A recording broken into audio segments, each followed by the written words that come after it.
Selamat pagi, selamat berjumpa lagi di Service of Excellence Class. Hari ini kita akan membahas mengenai komunikasi langsung dan tidak langsung atau direct dan indirect communication.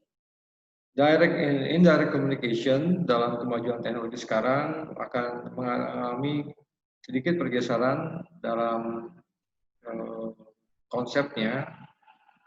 Saya akan jelaskan di materi berikut ini.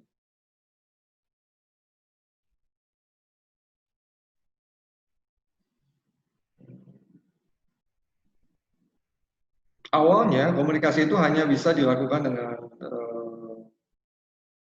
langsung atau tidak secara langsung. Yang langsung adalah komunikasi dengan tatap muka seperti interview, proses pembelajaran di kelas, atau percakapan antara teman di ruang makan atau di ruang tamu.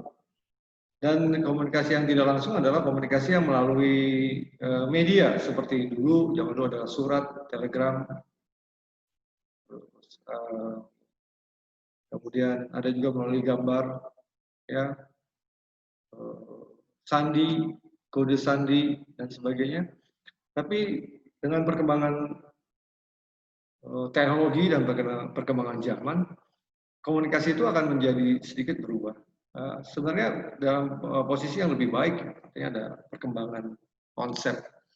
Tapi Bapak dan Ibu mungkin harus memahami antara konsep dasar komunikasi langsung dan tidak langsung. Komunikasi dasar untuk komunikasi yang langsung adalah antara audiens dan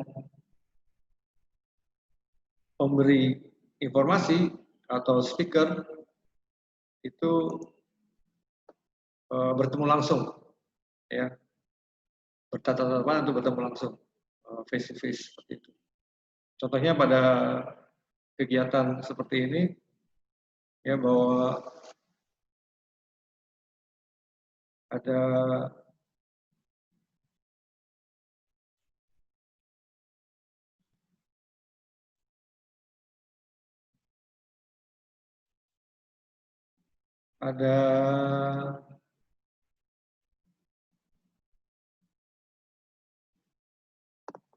saya lihat di sini ada pembicara, bicara di sini atau source.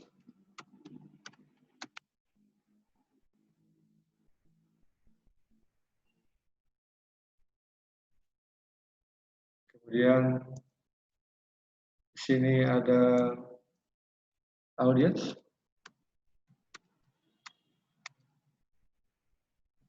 atau receiver, ya.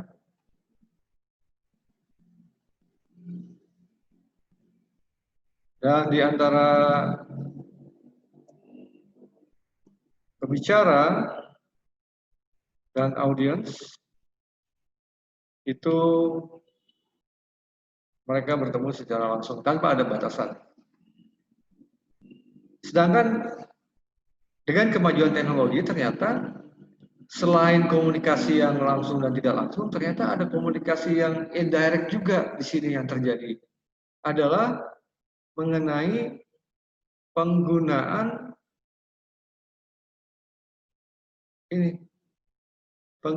media gambar.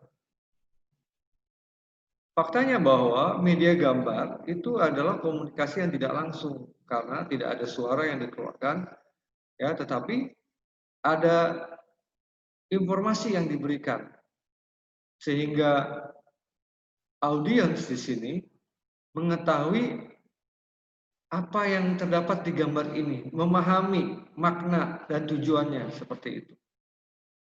Ya, jadi dengan kemajuan teknologi ternyata direct and indirect communication ternyata bisa dilakukan dalam satu waktu yang bersamaan. Tetapi dalam kehidupan sehari-hari ada juga kegiatan yang komunikasi langsung dan tidak langsung yang berlaku secara umum saja. Contohnya ketika kita bertelepon, ya, itu termasuk komunikasi yang langsung, ya. sekarang ini masuknya gitu. Jadi antara bicara itu seolah-olah berhadapan atau video conference. Di situ jelas bahwa terjadi perubahan konsep antara direct dan indirect communication.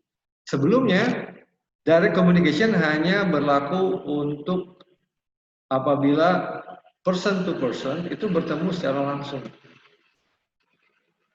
Yang saya sebutkan mengenai interview mungkin, kegiatan mengajar di kelas. Tapi setelah terjadi perubahan zaman dan teknologi, ternyata ada kemungkinan lain yang bisa mungkin terjadi, bahwa kegiatan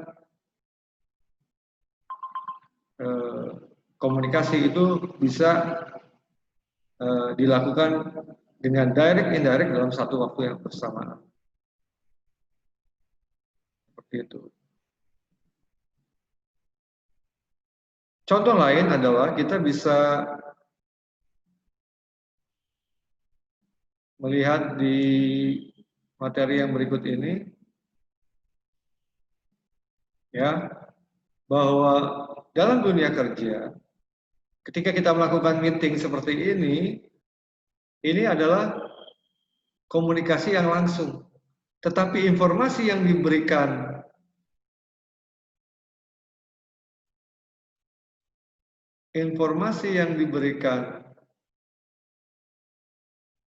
di diagram ini atau di sini, ya, itu adalah komunikasi yang tidak langsung sebenarnya. Seperti itu. Ya, dalam kehidupan sehari-hari yang biasa kita lakukan adalah, contohnya komunikasi yang langsung adalah ketika kita memberikan perintah atau tugas kepada teman kerja atau kita punya subordinate, ya, atau keluarga yang kita bicarakan secara langsung. Tetapi yang tidak langsung adalah, contohnya adalah jadwal kerja, ya. Manajer kita buat atau kita yang buat, kita posting di papan pengumuman, itu adalah juga salah satu komunikasi yang tidak langsung. Atau text message di handphone, atau kirim gambar di handphone, atau kirim banner, penempatan banner juga termasuk komunikasi yang tidak langsung, ya. Termasuk gambar kita perhatikan di sini bahwa ada grafik, mungkin ada papan tulis, mungkin ketika kita bikin note di sini, ya, umpamanya ini ada berita, kayaknya ada tulisan mengenai jadwal, seperti itu, ya. Sini jelas bahwa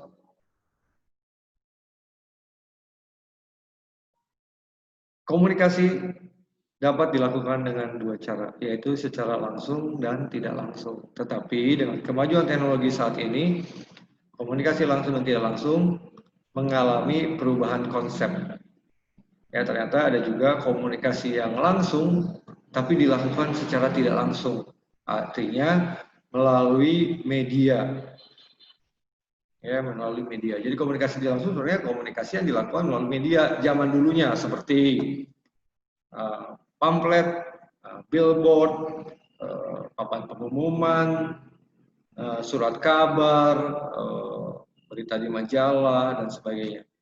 Tapi dengan kemajuan teknologi sekarang, komunikasi direct dan indirect mengalami sedikit pergeseran, ya, bahwa direct indirect communication itu agak rancu jadinya, karena ternyata ada komunikasi yang dapat dilakukan secara direct, tetapi melalui proses yang indirect, melalui media.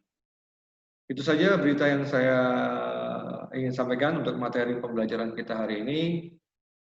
Semoga bermanfaat untuk Bapak Ibu sekalian. Selamat bekerja dan selamat beraktivitas. Terima kasih atas perhatiannya. Saya ucapkan tetap semangat dan selalu menjaga kesehatan. Terima kasih Bapak Ibu.